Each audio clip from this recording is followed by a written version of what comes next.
ಓಂ ಶಾಂತಿ. ಇಂದಿನ ದಿನಾಂಕ 10/1/2026. ಪ್ರಾರ್ಥ ಮುರುಳಿ ಬಾಪ್ತಾದ ಮಧುಬನ. ಮಧುರ ಮಕ್ಕಳೇ, ನಿಮ್ಮ ನೆನಪಿನ ಯಾತ್ರೆಯು ಬಹಳ ಗುಪ್ತವಾಗಿದೆ. ನೀವು ಮಕ್ಕಳು ಈಗ ಮುಕ್ತಿಧಾಮಕ್ಕೆ ಹೋಗುವ ಯಾತ್ರೆ ಮಾಡುತ್ತಿದ್ದೀರಿ. ಪ್ರಶ್ನೆ: ಸ್ಥೂಲವತನ ವಾಸಿಯಿಂದ ಸೂಕ್ಷ್ಮವತನ ವಾಸಿ ಫರಿಷ್ಠೆಗಳಾಗುವ ಪುರುಷಾರ್ಥವೇನಾಗಿದೆ? ಉತ್ತರ: ಸೂಕ್ಷ್ಮವತನ ವಾಸಿ ಫರಿಷ್ಠೆಯಾಗಬೇಕೆಂದರೆ ಆತ್ಮಿಕ ಸೇವೆಯಲ್ಲಿ ಮೂಳೆ ಮೂಳೆಯನ್ನು ಸ್ವಾಹ ಮಾಡಿ. ಮೂಳೆಗಳನ್ನು ಸ್ವಾಹ ಮಾಡದೆ ಫರಿಷ್ಠೆಗಳಾಗಲು ಸಾಧ್ಯವಿಲ್ಲ. ಏಕೆಂದರೆ ಫರಿಷ್ಠೆಗಳಿಗೆ ಮೂಳೆ ಮಾಂಸಗಳಿರುವುದಿಲ್ಲ. ಈ ಬೇಅತ್ತಿನ ಸೇವೆಯಲ್ಲಿ ದದೀಚಿ ಋಷಿಯ ತರಹ ಮೂಳೆ ಮೂಳೆಯನ್ನು ಸವಿಸಬೇಕಾಗಿದೆ. ಆಗ ವ್ಯಕ್ತದಿಂದ ಅವ್ಯಕ್ತರಾಗುವಿರಿ. ಗೀತೆ: ಧೈರ್ಯ ತಾಳು ಮಾನವನೇ. ಓಂ ಶಾಂತಿ. ಮಕ್ಕಳಿಗೆ ಈ ಗೀತೆಯಿಂದ ಧೈರ್ಯ ತಾಳಿ ಎಂದು ಸೂಚನೆ ಸಿಕ್ಕಿತು. ಮಕ್ಕಳಿಗೆ ತಿಳಿದಿದೆ, ನಾವು ಶ್ರೀಮತದಂತೆ ಪುರುಷಾರ್ಥ ಮಾಡುತ್ತಿದ್ದೇವೆ ಮತ್ತು ನಾವು ಈ ಗುಪ್ತ ಯೋಗದ ಯಾತ್ರೆಯಲ್ಲಿದ್ದೇವೆ. ಆ ಯಾತ್ರೆಯಂತೂ ತನ್ನ ಸಮಯದಲ್ಲಿ ಮುಕ್ತಾಯವಾಗಬೇಕಾಗಿದೆ. ಮುಖ್ಯವಾದುದು ಈ ಯಾತ್ರೆಯಾಗಿದೆ. ಇದನ್ನು ನಿಮ್ಮ ವಿನಃ ಮತ್ಯಾರೂ ತಿಳಿದುಕೊಂಡಿಲ್ಲ. ಯಾತ್ರೆಗೆ ಖಂಡಿತ ಹೋಗಬೇಕಾಗಿದೆ ಮತ್ತು ಕರೆದುಕೊಂಡು ಹೋಗುವ ಮಾರ್ಗದರ್ಶಕರು ಬೇಕು. ಇದಕ್ಕೆ ಪಾಂಡವ ಸೇನೆ ಎಂದು ಹೆಸರನ್ನಿಡಲಾಗಿದೆ. ಈಗ ಯಾತ್ರೆಯಲ್ಲಿದ್ದೀರಿ. ಸ್ಥೂಲ ಯುದ್ಧದ ಮಾತಿಲ್ಲ. ಪ್ರತಿಯೊಂದು ಮಾತು ಗುಪ್ತವಾಗಿದೆ. ಯಾತ್ರೆಯು ಬಹಳ ಗುಪ್ತವಾಗಿದೆ. ಶಾಸ್ತ್ರಗಳಲ್ಲಿಯೂ ಇದೆ. ತಂದೆಯು ತಿಳಿಸುತ್ತಾರೆ, ನನ್ನನ್ನು ನೆನಪು ಮಾಡಿದರೆ ನನ್ನ ಬಳಿ ಬಂದು ಬಿಡುವಿರಿ. ಇದು ಯಾತ್ರೆಯಾಯಿತಲ್ಲವೇ? ತಂದೆಯು ಎಲ್ಲ ಶಾಸ್ತ್ರಗಳ ಸಾರವನ್ನು ತಿಳಿಸುತ್ತಾರೆ. ಪ್ರತ್ಯಕ್ಷದಲ್ಲಿ ಕಾರ್ಯದಲ್ಲಿ ತೆಗೆದುಕೊಂಡು ಬರುತ್ತಾರೆ.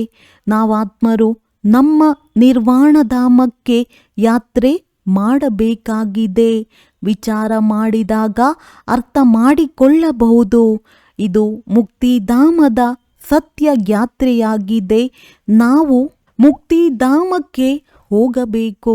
ಈ ಯಾತ್ರೆಯನ್ನು ಮಾಡಲು ಯಾರಾದರೂ ಮುಕ್ತಿಧಾಮದ ಮಾರ್ಗವನ್ನು ತಿಳಿಸಲಿ ಎಂದು ಎಲ್ಲರೂ ಬಯಸುತ್ತಾರೆ. ಆದರೆ ತಂದೆಯಂತೂ ತಾವೇ ತಮ್ಮ ಸಮಯದಲ್ಲಿ ಬರುತ್ತಾರೆ. ಯಾವ ಸಮಯವನ್ನು ಯಾರೂ ತಿಳಿದುಕೊಂಡಿಲ್ಲ. ತಂದೆಯು ಬಂದು ತಿಳಿಸಿದಾಗ ಮಕ್ಕಳಿಗೆ ನಿಶ್ಚಯವಾಗುತ್ತದೆ.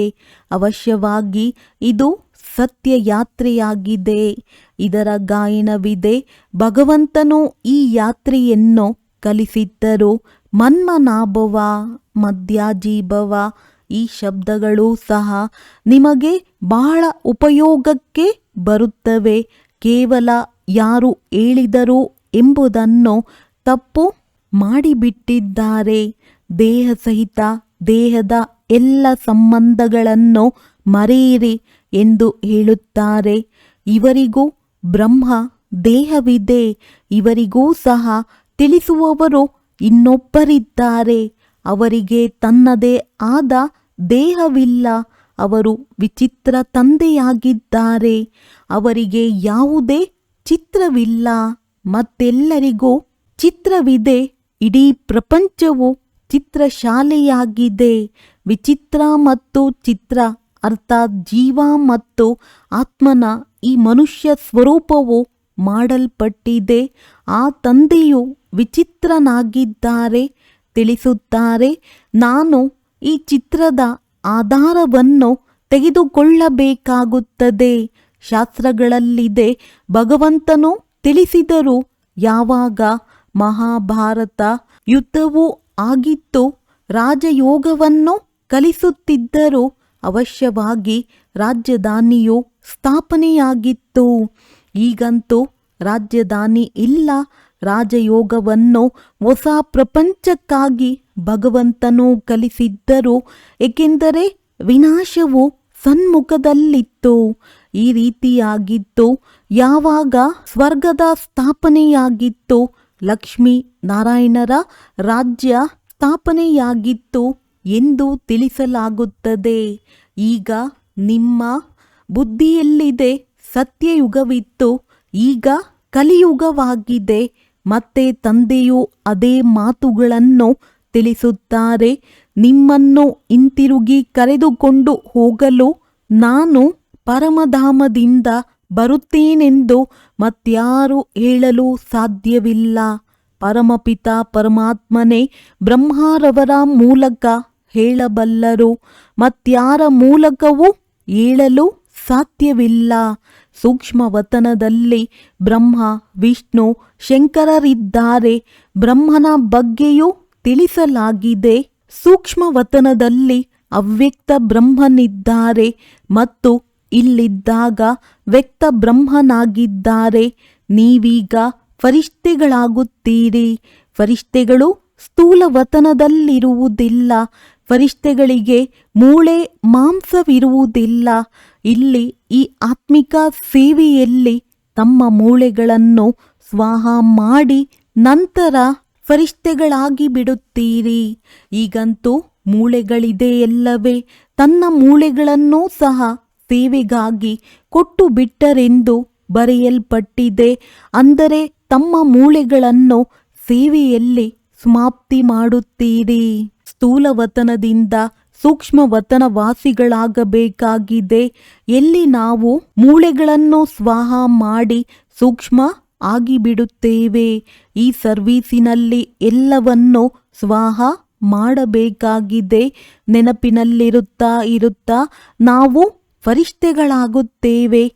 ಬೆಕ್ಕಿಗೆ ಚೆಲ್ಲಾಟ, ಇಲಿಗೆ ಪ್ರಾಣ ಸಂಕಟ ಎಂದು ಗಾಯನವಿದೆ. ಫರಿಷ್ಠೆಗಳನ್ನು ಬೆಕ್ಕಿಗೆ ಹೋಲಿಸಿ ಹೇಳಲಾಗುತ್ತದೆ. ನೀವು ಮನುಷ್ಯರಿಂದ ಫರಿಷ್ಠೆಗಳಾಗುತ್ತೀರಿ. ನಿಮಗೆ ದೇವತೆಗಳೆಂದು ಹೇಳಲು ಸಾಧ್ಯವಿಲ್ಲ. ಇಲ್ಲಂತೂ ನಿಮಗೆ ಶರೀರವಿದೆಯಲ್ಲವೇ. ಸೂಕ್ಷ್ಮವತನದ ವರ್ಣನೆಯನ್ನು ಸಹ ಈ ಸಮಯದಲ್ಲಿಯೇ ಮಾಡಲಾಗುತ್ತದೆ. ಯೋಗದಲ್ಲಿದ್ದು ಮತ್ತೆ ಫರಿಷ್ಠೆಗಳಾಗಿ ಬಿಡುತ್ತೀರಿ. ಅಂತಿಮದಲ್ಲಿ ನೀವು ಫರಿಷ್ಠೆಗಳಾಗಿ ಬಿಡುವಿರಿ. ನಿಮಗೆ ಎಲ್ಲವೂ ಸಾಕ್ಷಾತ್ಕಾರವಾಗುವುದು ಮತ್ತು ಖುಷಿ ಇರುವುದು. ಮನುಷ್ಯರೆಲ್ಲರೂ ಕಾಲದ ಬೇಟಿಗೆ ಸಿಕ್ಕಿ ಬೀಳುತ್ತಾರೆ. ನಿಮ್ಮಲ್ಲಿ ಯಾರು ಮಹಾವೀರರಿದ್ದಾರೆಯೋ ಅವರು ಅಡೋಲರಾಗಿರುತ್ತಾರೆ. ಉಳಿದಂತೆ ಏನೇನೋ ಆಗುತ್ತಿರುವುದು. ವಿನಾಶದ ದೃಶ್ಯವೂ ಸಹ ಆಗಬೇಕಲ್ಲವೇ. ಅರ್ಜುನನಿಗೆ ವಿನಾಶದ ಸಾಕ್ಷಾತ್ಕಾರವಾಯಿತು. ಇದು ಒಬ್ಬ ಅರ್ಜುನನ ಮಾತಲ್ಲ. ನೀವು ಮಕ್ಕಳಿಗೆ ವಿನಾಶ ಮತ್ತು ಸ್ಥಾಪನೆಯ ಸಾಕ್ಷಾತ್ಕಾರವಾಗುತ್ತದೆ. ಮೊಟ್ಟ ಮೊದಲು ಬ್ರಹ್ಮ ತಂದೆಗೂ ವಿನಾಶದ ಸಾಕ್ಷಾತ್ಕಾರವಾಯಿತು. ಆ ಸಮಯದಲ್ಲಿ ಜ್ಞಾನವೇನೂ ಇರಲಿಲ್ಲ. ಸೃಷ್ಟಿಯ ವಿನಾಶವಾಗುತ್ತಿರುವುದನ್ನು ನೋಡಿದರು ಮತ್ತು ಚತುರ್ಭುಜನ ಸಾಕ್ಷಾತ್ಕಾರವಾಯಿತು. ಆಗ ಇದಂತೂ ಚೆನ್ನಾಗಿದೆ ಎಂದು ತಿಳಿದುಕೊಂಡರು. ವಿನಾಶದ ನಂತರ ನಾನು ವಿಶ್ವದ ಮಾಲೀಕನಾಗುತ್ತೇನೆ ಎಂದು ಖುಷಿ ಬಂದು ಬಿಟ್ಟಿತು. ಈ ವಿನಾಶವು ಒಳ್ಳೆಯದೇ ಆಗಿದೆ ಎಂಬುದು ಈ ಪ್ರಪಂಚದವರಿಗೆ ಗೊತ್ತಿಲ್ಲ. ಶಾಂತಿಗಾಗಿ ಪ್ರಯತ್ನ ಪಡುತ್ತಾರೆ, ಆದರೆ ಕೊನೆಗೆ ವಿನಾಶವಂತೂ ಆಗಲೇಬೇಕಾಗಿದೆ. ಪತಿತ ಪಾವನ ಬನ್ನಿ ಎಂದು ನೆನಪು ಮಾಡುತ್ತಾರೆ. ಅಂದ ಮೇಲೆ ತಂದೆಯು ಖಂಡಿತ ಬಂದು ಪಾವನ ಪ್ರಪಂಚದ ಸ್ಥಾಪನೆ ಮಾಡುತ್ತಾರೆ. ಅದರಲ್ಲಿ ನಾವು ಬಂದು ರಾಜ್ಯಭಾರ ಮಾಡುತ್ತೇವೆ. ಇದಂತೂ ಒಳ್ಳೆಯದಲ್ಲವೇ. ಪತಿತ ಪಾವನನನ್ನು ಏಕೆ ನೆನಪು ಮಾಡುತ್ತಾರೆ? ಏಕೆಂದರೆ ದುಃಖವಿದೆ. ಪಾವನ ಪ್ರಪಂಚದಲ್ಲಿ ದೇವತೆಗಳಿರುತ್ತಾರೆ. ಪತಿತ ಪ್ರಪಂಚದಲ್ಲಂತೂ ದೇವತೆಗಳು ಹೆಜ್ಜೆಯನ್ನಿಡಲು ಸಾಧ್ಯವಿಲ್ಲ. ಆದ್ದರಿಂದ ಖಂಡಿತವಾಗಿಯೂ ಪತಿತ ಪ್ರಪಂಚದ ವಿನಾಶವಾಗಬೇಕು. ಮಹಾವಿನಾಶವಾಯಿತೆಂದು ಗಾಯನವಿದೆ. ಅದರ ನಂತರ ಏನಾಗುತ್ತದೆ? ಒಂದು ಧರ್ಮದ ಸ್ಥಾಪನೆ ಅಂದ ಮೇಲೆ ಇದೇ ರೀತಿ ಆಗುತ್ತದೆ ಎಲ್ಲವೇ? ಇಲ್ಲಿಂದಲೇ ರಾಜಯೋಗವನ್ನು ಕಲಿಯುತ್ತಾರೆ. ವಿನಾಶವಾಗುವುದು ಬಾಕಿ. ಭಾರತದಲ್ಲಿ ಯಾರು ಉಳಿಯುವರು? ಯಾರು ರಾಜಯೋಗವನ್ನು ಕಲಿಯುವರೋ, ಜ್ಞಾನವನ್ನು ಕೊಡುವರೋ ಅವರೇ ಉಳಿಯುತ್ತಾರೆ. ಎಲ್ಲದರ ವಿನಾಶವಾಗಬೇಕಾಗಿದೆ. ಇದರಲ್ಲಿ ಹೆದರುವ ಮಾತಿಲ್ಲ. ಪತಿತ ಪಾವನನನ್ನು ಕರೆಯುತ್ತಾರೆ. ಅವರು ಬರುತ್ತಾರೆಂದ ಮೇಲೆ ಖುಷಿಯಾಗಬೇಕಲ್ಲವೇ? ತಂದೆಯು ತಿಳಿಸುತ್ತಾರೆ, ವಿಕಾರದಲ್ಲಿ ಹೋಗಬೇಡಿ. ಈ ವಿಕಾರದ ಮೇಲೆ ಜಯ ಗಳಿಸಿ ಅಥವಾ ದಾನ ಕೊಟ್ಟರೆ ಗ್ರಹಣವು ಬಿಡುವುದು. ಭಾರತದ ಗ್ರಹಣವು ಖಂಡಿತ ಬಿಡುಗಡೆಯಾಗುವುದು. ಎಲ್ಲರೂ ಶ್ಯಾಮನಿಂದ ಸುಂದರರಾಗಬೇಕಾಗಿದೆ. ಸತ್ಯಯುಗದಲ್ಲಿ ಪವಿತ್ರ ದೇವತೆಗಳಿದ್ದರು ಅಂದ ಮೇಲೆ ಅವರು ಅವಶ್ಯವಾಗಿ ಇಲ್ಲಿಂದಲೇ ಆಗಿರುವರು. ಶ್ರೀಮತದಿಂದ ನಾವು ನಿರ್ವಿಕಾರಿಗಳಾಗುತ್ತೇವೆ ಎಂಬುದನ್ನು ಮಕ್ಕಳು ತಿಳಿದುಕೊಂಡಿದ್ದೀರಿ. ಭಗವಾನುವಾಚ, ಇದು ಗುಪ್ತವಾಗಿದೆ. ಶ್ರೀಮತದಂತೆ ನಡೆದು ನೀವು ರಾಜ್ಯಭಾಗ್ಯವನ್ನು ಪಡೆಯುತ್ತೀರಿ. ತಂದೆಯು ತಿಳಿಸುತ್ತಾರೆ, ಮಕ್ಕಳೇ, ನೀವು ನರನಿಂದ ನಾರಾಯಣರಾಗುತ್ತೀರಿ. ಸೆಕೆಂಡಿನಲ್ಲಿ ರಾಜ್ಯಭಾಗ್ಯ ಸಿಗುತ್ತದೆ. ಆದಿಯಲ್ಲಿ ಕನ್ಯೆಯರು 4-5 ದಿನಗಳಾದರೂ ವೈಕುಂಠದಲ್ಲಿ ಇದ್ದು ಬಿಡುತ್ತಿದ್ದರು. ಶಿವತಂದೆಯು ಬಂದು ಮಕ್ಕಳಿಗೆ ವೈಕುಂಠದ ಸಾಕ್ಷಾತ್ಕಾರ ಮಾಡಿಸುತ್ತಿದ್ದರು. ದೇವತೆಗಳು ಎಷ್ಟು ಘನತೆಯಿಂದ ಬರುತ್ತಿದ್ದರು. ಆದ್ದರಿಂದ ಮಕ್ಕಳಿಗೆ ಹೃದಯಕ್ಕೆ ನಾಟುತ್ತದೆ. ಅವಶ್ಯವಾಗಿ ಗುಪ್ತ ವೇಷದಲ್ಲಿ ಬರುವಂತಹ ತಂದೆಯು ನಮಗೆ ತಿಳಿಸುತ್ತಿದ್ದಾರೆ. ಬ್ರಹ್ಮಾರವರ ತನುವಿನಲ್ಲಿ ಬರುತ್ತಾರೆ. ಬ್ರಹ್ಮಾರವರ ಶರೀರವು ಇಲ್ಲಿಯೇ ಬೇಕಲ್ಲವೇ? ಪ್ರಜಾಪಿತ ಬ್ರಹ್ಮನ ಮೂಲಕ ಸ್ಥಾಪನೆ. ತಂದೆಯು ತಿಳಿಸಿದ್ದಾರೆ, ಯಾರೇ ಬಂದರೂ ಸಹ ಅವರೊಂದಿಗೆ ಕೇಳಿ. ನೀವು ಯಾರ ಬಳಿ ಬರುತ್ತೀರಿ? ಬ್ರಹ್ಮ ಕುಮಾರಿಯರ ಬಳಿ ಎಂದು ಹೇಳುತ್ತಾರೆ. ಆಗ ಒಳ್ಳೆಯದು. ಬ್ರಹ್ಮನ ಹೆಸರನ್ನೆಂದಾದರೂ ಕೇಳಿದ್ದೀರಾ ಎಂದು ಪ್ರಶ್ನಿಸಿ. ಪ್ರಜಾಪಿತನಂತೂ ಇದ್ದಾರಲ್ಲವೇ? ನಾವೆಲ್ಲರೂ ಅವರ ಮಕ್ಕಳಾಗಿದ್ದೇವೆ. ಮೊದಲು ಸಹ ಆಗಿದ್ದೆವು. ಬ್ರಹ್ಮಾರವರ ಮೂಲಕ ಸ್ಥಾಪನೆ ಎಂದರೆ ಜೊತೆಯಲ್ಲಿ ಬ್ರಾಹ್ಮಣರು ಬೇಕಲ್ಲವೇ? ತಂದೆಯು ಬ್ರಹ್ಮಾರವರ ಮೂಲಕ ಯಾರಿಗೆ ತಿಳಿಸುತ್ತಾರೆ? ಶೂದ್ರರಿಗಂತೂ ತಿಳಿಸುವುದಿಲ್ಲ. ಇವರು ಬ್ರಹ್ಮಮುಖ ವಂಶಾವಳಿ ಬ್ರಾಹ್ಮಣರಾಗಿದ್ದಾರೆ. ಶಿವತಂದೆಯು ಬ್ರಹ್ಮಾರವರ ಮೂಲಕ ಬಂದು ತನ್ನ ಮಕ್ಕಳನ್ನಾಗಿ ಮಾಡಿಕೊಂಡಿದ್ದಾರೆ.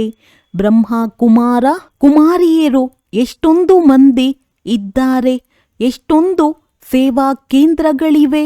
ಎಲ್ಲ ಸೇವಾ ಕೇಂದ್ರಗಳಲ್ಲಿ ಬ್ರಹ್ಮ ಕುಮಾರಿಯರು ಓದಿಸುತ್ತಾರೆ. ಇಲ್ಲಿ ನಮಗೆ ತಾತನ ಆಸ್ತಿಯೂ ಸಿಗುತ್ತದೆ. ಭಗವಾನುವಾಚ, ನಿಮಗೆ ರಾಜಯೋಗವನ್ನು ಕಲಿಸುತ್ತೇನೆ. ತಂದೆಯು ನಿರಾಕಾರನಾಗಿರುವ ಕಾರಣ ಇವರ ಶರೀರವನ್ನು ಆಧಾರವನ್ನಾಗಿ ತೆಗೆದುಕೊಂಡು ನಮಗೆ ಜ್ಞಾನವನ್ನು ತಿಳಿಸುತ್ತಾರೆ.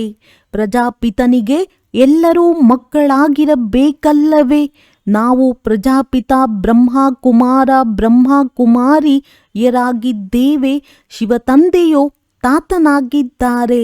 ಅವರು ನಮ್ಮನ್ನು ದತ್ತು ಮಾಡಿಕೊಂಡಿದ್ದಾರೆ. ಬ್ರಹ್ಮಾರವರ ಮೂಲಕ ನಾವು ತಾತನಿಂದ ಓದುತ್ತಿದ್ದೇವೆಂದು ನಿಮಗೆ ತಿಳಿದಿದೆ. ಈ ಲಕ್ಷ್ಮೀನಾರಾಯಣ ಇಬ್ಬರು ಸ್ವರ್ಗದ ಮಾಲೀಕರಲ್ಲವೇ? ಭಗವಂತನು ಒಬ್ಬರೇ ಶ್ರೇಷ್ಠಾತಿ ಶ್ರೇಷ್ಠ ನಿರಾಕಾರನಾಗಿದ್ದಾರೆ. ಮಕ್ಕಳಿಗೆ ಧಾರಣೆಯು ಬಹಳ ಚೆನ್ನಾಗಿರಬೇಕು. ಮೊಟ್ಟ ಮೊದಲಿಗೆ ತಿಳಿಸಿ, ಭಕ್ತಿ ಮಾರ್ಗದಲ್ಲಿ ಇಬ್ಬರು ತಂದೆಯರಿರುತ್ತಾರೆ. ಸ್ವರ್ಗದಲ್ಲಿ ಒಬ್ಬರೇ ತಂದೆಯೇ ಇರುತ್ತಾರೆ. ಈಗ ಪಾರಲೌಕಿಕ ತಂದೆಯ ಮೂಲಕ ಆಸ್ತಿಯು ಸಿಕ್ಕಿದ ನಂತರ ಮತ್ತೆ ಸತ್ಯಯುಗದಲ್ಲಿ ನೆನಪೇಕೆ ಮಾಡುತ್ತೀರಿ? ಅವರನ್ನು ನೆನಪು ಮಾಡಲು ಅಲ್ಲಿ ದುಃಖವೇ ಇರುವುದಿಲ್ಲ. ದುಃಖಹರ್ತ ಸುಖಕರ್ತನೆಂದು ಆಡುತ್ತಾರೆ. ಅದು ಈಗಿನ ಮಾತಾಗಿದೆ. ಯಾವುದು ಕಳೆದು ಹೋಗುವುದೋ ನಂತರ ಅದರ ಗಾಯನವಾಗುತ್ತದೆ. ಮಹಿಮೆಯು ಒಬ್ಬರದ್ದೇ ಆಗಿದೆ. ಆ ಒಬ್ಬ ತಂದೆಯೇ ಬಂದು ಪತಿತರನ್ನು ಪಾವನ ಮಾಡುತ್ತಾರೆ. ಮನುಷ್ಯರು ಇದನ್ನು ತಿಳಿದುಕೊಂಡಿಲ್ಲ. ಅವರು ಕಳೆದು ಹೋದ ಕಥೆಯನ್ನು ಬರೆಯುತ್ತಾರೆ. ನೀವೀಗ ತಿಳಿದುಕೊಳ್ಳುತ್ತೀರಿ. ಅವಶ್ಯವಾಗಿ ತಂದೆಯು ರಾಜಯೋಗವನ್ನು ಕಲಿಸಿದ್ದರು. ಯಾವುದರಿಂದ ರಾಜ್ಯಭಾಗ್ಯ ಸಿಕ್ಕಿತು. ನಂತರ 84 ಜನ್ಮಗಳ ಚಕ್ರವನ್ನು ಸುತ್ತಿದೆವು. ಈಗ ಪುನಃ ನಾವು ಓದುತ್ತಿದ್ದೇವೆ. ನಂತರ 21 ಜನ್ಮಗಳವರೆಗೆ ರಾಜ್ಯಭಾರ ಮಾಡುತ್ತೇವೆ. ಇಂತಹ ದೇವತೆಗಳಾಗುತ್ತೇವೆ. ಕಲ್ಪದ ಮೊದಲು ಸಹ ಈ ರೀತಿ ಆಗಿದ್ದೆವು. ನಾವು ಪೂರ್ಣ 84 ಜನ್ಮಗಳ ಚಕ್ರವನ್ನು ಸುತ್ತಿದ್ದೆವು ಎಂದು ನೀವು ತಿಳಿದುಕೊಳ್ಳುತ್ತೀರಿ. ಈಗ ಮತ್ತೆ ಸತ್ಯ ತ್ರೇತಾಯುಗದಲ್ಲಿ ಹೋಗುತ್ತೀರಿ. ಆದ್ದರಿಂದಲೇ ತಂದೆಯು ಹೇಳುತ್ತಾರೆ, ಮಕ್ಕಳೇ, ಮೊದಲು ಎಂದಾದರೂ ಮಿಲನ ಮಾಡಿದ್ದೀರಾ? ಇದು ಪ್ರತ್ಯಕ್ಷದ ಮಾತಲ್ಲವೇ? ಯಾರಾದರೂ ಹೊಸಬ್ಬರು ಕೇಳಿದರೆ 84 ಜನ್ಮಗಳ ಚಕ್ರವಂತೂ ಸರಿಯಾಗಿದೆ ಎಂಬುದನ್ನು ತಿಳಿದುಕೊಳ್ಳುತ್ತಾರೆ. ಯಾರು ಮೊದಲಿನವರಿದ್ದಾರೆಯೋ ಅವರದ್ದೇ ಚಕ್ರವು ಪೂರ್ಣವಾಗಿದೆ. ಬುದ್ಧಿಯಿಂದ ಕೆಲಸ ತೆಗೆದುಕೊಳ್ಳಬೇಕು. ಈ ಮನೆಯಲ್ಲಿ ಇದೆ. ಉಡುಪಿನಲ್ಲಿ ಬಾಬಾ ನಾವು ತಮ್ಮೊಂದಿಗೆ ಅನೇಕ ಬಾರಿ ಮಿಲನ ಮಾಡಿದ್ದೇವೆ ಮತ್ತು ಮಾಡುತ್ತಾ ಇರುತ್ತೇವೆ. ಪತಿತರಿಂದ ಪಾವನ, ಪಾವನರಿಂದ ಪತಿತರಾಗುತ್ತಲೇ ಬಂದಿದ್ದೀರಿ. ಯಾವುದೇ ವಸ್ತು ಸದಾ ಹೊಸದಾಗಿರಲು ಸಾಧ್ಯವಿಲ್ಲ. ಅದು ಖಂಡಿತ ಹಳೆಯದಾಗುತ್ತದೆ. ಪ್ರತಿ ವಸ್ತು ಸತೋ ರಜೋ ತಮೋದಲ್ಲಿ ಬರುತ್ತದೆ. ನೀವೀಗ ತಿಳಿದುಕೊಂಡಿದ್ದೀರಿ. ಹೊಸ ಪ್ರಪಂಚ ಬರುತ್ತಿದೆ. ಅದಕ್ಕೆ ಸ್ವರ್ಗವೆಂದು ಹೇಳಲಾಗುತ್ತದೆ. ಇದು ನರಕವಾಗಿದೆ. ಅದು ಪಾವನ ಪ್ರಪಂಚವಾಗಿದೆ. ಏ ಪತಿತ ಪಾವನ, ಬಂದು ನಮ್ಮನ್ನು ಪಾವನ ಮಾಡಿ ಎಂದು ಬಹಳ ಮಂದಿ ಕರೆಯುತ್ತಾರೆ. ಏಕೆಂದರೆ ದುಃಖವು ಅತಿಯಾಗುತ್ತಾ ಹೋಗುತ್ತಿದೆ ಎಲ್ಲವೇ. ಆದರೆ ನಾವೇ ಪೂಜ್ಯರಾಗಿದ್ದೆವು, ನಂತರ ಪೂಜಾರಿಗಳಾಗಿದ್ದೇವೆ. ದ್ವಾಪರದಲ್ಲಿ ಪೂಜಾರಿಗಳಾದೆವು. ಅನೇಕ ಧರ್ಮಗಳಾಗುತ್ತಾ ಹೋಯಿತು ಎಂಬುದನ್ನು ತಿಳಿದುಕೊಂಡಿಲ್ಲ. ಅವಶ್ಯವಾಗಿ ಪತಿತರಿಂದ ಪಾವನ, ಪಾವನರಿಂದ ಪತಿತರಾಗುತ್ತಾ ಬಂದಿದ್ದೀರಿ. ಎಲ್ಲ ಆಟವು ಭಾರತದ ಮೇಲಿದೆ. ಈಗ ನೀವು ಮಕ್ಕಳಿಗೆ ಸ್ಮೃತಿ ಬಂದಿದೆ. ನೀವೀಗ ಶಿವ ಜಯಂತಿಯನ್ನು ಆಚರಿಸುತ್ತೀರಿ. ಮತ್ಯಾರು ಶಿವನನ್ನು ಅರಿತುಕೊಂಡಿಲ್ಲ. ನಾವು ಅರಿತುಕೊಂಡಿದ್ದೇವೆ. ಅವಶ್ಯವಾಗಿ ನಮಗೆ ರಾಜಯೋಗವನ್ನು ಕಲಿಸುತ್ತಾರೆ. ಬ್ರಹ್ಮರವರ ಮೂಲಕ ಸ್ವರ್ಗದ ಸ್ಥಾಪನೆಯಾಗುತ್ತಿದೆ. ಅವಶ್ಯವಾಗಿ ಯಾರು ಯೋಗವನ್ನು ಕಲಿಯುವರೋ, ಸ್ಥಾಪನೆ ಮಾಡುವರೋ ಅವರೇ ಮತ್ತೆ ರಾಜ್ಯ ಭಾಗ್ಯವನ್ನು ಪಡೆಯುತ್ತಾರೆ. ನಾವು ಹೇಳುತ್ತೇವೆ, ನಾವು ಕಲ್ಪಕಲ್ಪವು ತಂದೆಯಿಂದ ಈ ರಾಜಯೋಗವನ್ನು ಕಲಿತಿದ್ದೇವೆ. ತಂದೆಯು ತಿಳಿಸಿದ್ದಾರೆ, ಈಗ ಈ 84 ಜನ್ಮಗಳ ಚಕ್ರವು ಪೂರ್ಣವಾಗುತ್ತದೆ. ಮತ್ತೆ ಹೊಸದಾಗಿ ಚಕ್ರವನ್ನು ಸುತ್ತಬೇಕಾಗಿದೆ. ಚಕ್ರವನ್ನಂತೂ ತಿಳಿದುಕೊಳ್ಳಬೇಕಲ್ಲವೇ? ಬಲೆ, ಈ ಚಿತ್ರಗಳಲ್ಲಿಲ್ಲದಿದ್ದರೂ ಸಹ ನೀವು ಅನ್ಯರಿಗೆ ತಿಳಿಸಬಲ್ಲಿರಿ. ಇದು ಬಹಳ ಸಹಜ ಮಾತಾಗಿದೆ. ಅವಶ್ಯವಾಗಿ ಭಾರತವು ಸ್ವರ್ಗವಾಗಿತ್ತು, ಈಗ ನರಕವಾಗಿದೆ. ಕಲಿಯುಗವು ಇನ್ನೂ ಮಗುವಾಗಿದೆ ಎಂದು ಅವರು ತಿಳಿಯುತ್ತಾರೆ. ಆದರೆ ಇದಂತೂ ಕಲಿಯುಗದ ಅಂತ್ಯವಾಗಿದೆ. ಚಕ್ರವು ಈಗ ಪೂರ್ಣವಾಗುತ್ತದೆ ಎಂದು ನೀವು ಹೇಳುತ್ತೀರಿ.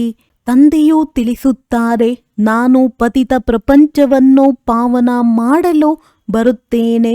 ನಿಮಗೆ ತಿಳಿದಿದೆ, ನಾವು ಪಾವನ ಪ್ರಪಂಚದಲ್ಲಿ ಹೋಗಬೇಕಾಗಿದೆ.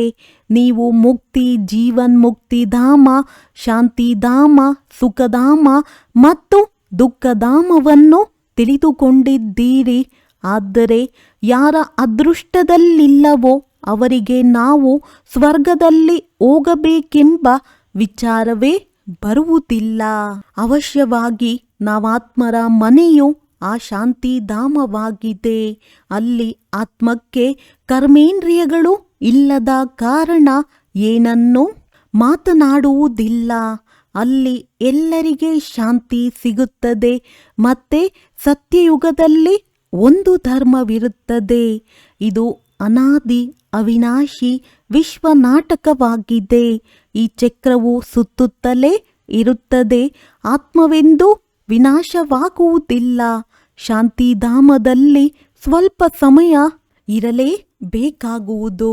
ಇವು ಬಹಳ ತಿಳಿದುಕೊಳ್ಳುವ ಮಾತುಗಳಾಗಿವೆ.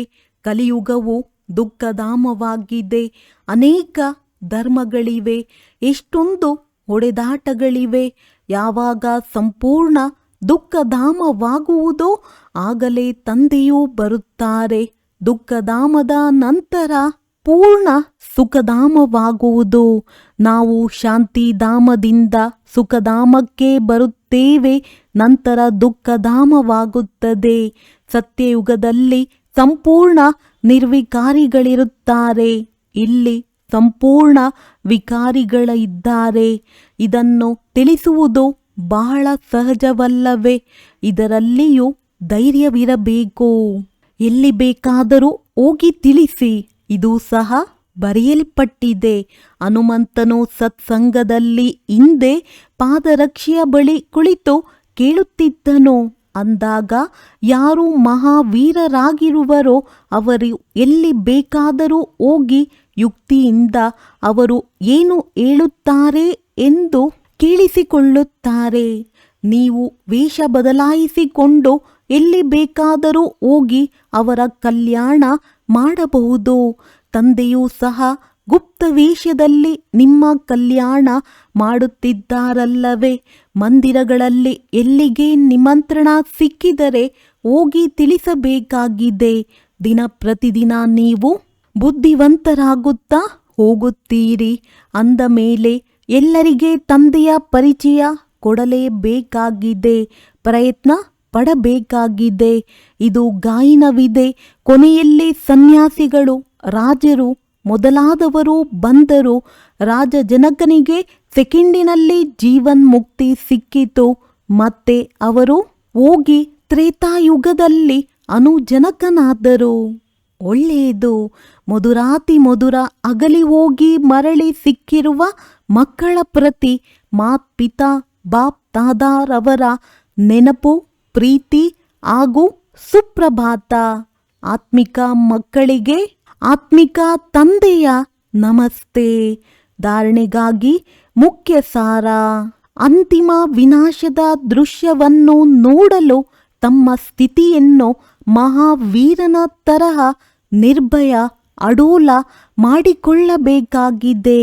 ಗುಪ್ತ ನೆನಪಿನ ಯಾತ್ರೆಯಲ್ಲಿರಬೇಕಾಗಿದೆ.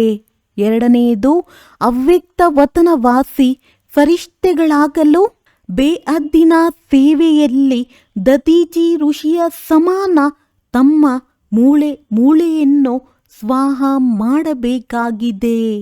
ವರದಾನ: ಮೊದಲ ಶ್ರೀಮತದಲ್ಲಿ ವಿಶೇಷವಾದ ಗಮನ ಕೊಡುತ್ತಾ ಬುನಾದಿಯನ್ನು ಸಮರ್ಥವನ್ನಾಗಿ ಮಾಡುವಂತಹ ಸಹಜ ಯೋಗಿ ಭವ. ಬಾಪ್ ತಾದಾರವರ ನಂಬರ್ 1 ಶ್ರೀಮತವಿದೆ. ತಮ್ಮನ್ನು ಆತ್ಮನೆಂದು ತಿಳಿದುಕೊಂಡು ತಂದೆಯನ್ನು ನೆನಪು ಮಾಡಿರಿ. ಒಂದು ವೇಳೆ ತಮ್ಮನ್ನು ಆತ್ಮನ ಬದಲು ದೇಹಧಾರಿ ಎಂದು ತಿಳಿದುಕೊಳ್ಳುತ್ತೀರೆಂದರೆ ನೆನಪಿನಲ್ಲಿ ಸ್ಥಿರರಾಗಲು ಸಾಧ್ಯವಿಲ್ಲ. ಯಾವಾಗ ಯಾವುದೇ ಎರಡು ವಸ್ತುವನ್ನು ಜೋಡಿಸುತ್ತೀರೆಂದರೆ ಮೊದಲು ಸಮಾನ ಮಾಡುವರು. ಅದೇ ರೀತಿಯಲ್ಲಿ ಆತ್ಮನೆಂದು ತಿಳಿದುಕೊಂಡು ನೆನಪು ಮಾಡುವಿರೆಂದರೆ ನೆನಪು ಸಹಜವಾಗಿ ಬಿಡುತ್ತದೆ. ಈ ಶ್ರೀಮತವೇ ಮುಖ್ಯವಾದ ಬುನಾದಿಯಾಗಿದೆ. ಈ ಮಾತಿನಲ್ಲಿ ಮತ್ತೆ ಮತ್ತೆ ಗಮನ ಕೊಡುವಿರೆಂದರೆ ಸಹಜ ಯೋಗಿ ಆಗಿಬಿಡುವಿರಿ. ಸ್ಲೋಗನ್: ಕರ್ಮವು ಆತ್ಮನ ದರ್ಶನ ಮಾಡಿಸುವಂತಹ ದರ್ಪಣವಾಗಿದೆ. ಆದ್ದರಿಂದ ಕರ್ಮದ ಮೂಲಕ ಶಕ್ತಿ ಸ್ವರೂಪವನ್ನು ಪ್ರತ್ಯಕ್ಷಗೊಳಿಸಿರಿ. ಅವ್ಯಕ್ತ ಸೂಚನೆಗಳು: ಈ ಅವ್ಯಕ್ತ ಮಾಸದಲ್ಲಿ ಬಂಧನ ಮುಕ್ತರಾಗಿ ಜೀವನ್ಮುಕ್ತ ಸ್ಥಿತಿಯ ಅನುಭವ ಮಾಡಿರಿ. ಬ್ರಾಹ್ಮಣ ಅಂದರೆ ಫರಿಷ್ಠ ಅಂದರೆ ಜೀವನ್ಮುಕ್ತ. ಜೀವನ ಬಂಧನ ಇರುವುದೇ ಇಲ್ಲ. ದೇಹದ ಬಂಧನವಿಲ್ಲ. ದೇಹದ ಸಂಬಂಧದ ಬಂಧನವಿಲ್ಲ. ದೇಹದ ಪದಾರ್ಥಗಳ ಬಂಧನವೂ ಇಲ್ಲ. ತಮ್ಮ ದೇಹದ ಮೇಲಿನ ಆಕರ್ಷಣೆಯನ್ನು ಸಮಾಪ್ತಿ ಮಾಡಿದರೆ ದೇಹದ ಸಂಬಂಧ ಮತ್ತು ಪದಾರ್ಥಗಳ ಸಂಬಂಧದ ಬಂಧನಗಳು ಸ್ವತಃವಾಗಿ ಅಂತ್ಯಗೊಳ್ಳುತ್ತವೆ. ಪ್ರಯತ್ನ ಮಾಡುತ್ತಾ ಹೋಗಬೇಕು ಎಂದಲ್ಲ. ಪ್ರಯತ್ನ ಎಂಬ ಪದವೇ ಹೇಳುತ್ತದೆ ಹಳೆಯ ಪ್ರಪಂಚದ ಆಕರ್ಷಣೆ ಇನ್ನೂ ಉಳಿದಿದೆ ಎಂದು. ಆದ್ದರಿಂದ ಪ್ರಯತ್ನ ಎಂಬ ಪದ ಅಂತ್ಯವಾಗಲಿ. ದೇಹಾಭಿಮಾನವನ್ನು ಸಂಪೂರ್ಣವಾಗಿ ಬಿಡಿ. ಒಳ್ಳೆಯದು. ಓಂ ಶಾಂತಿ.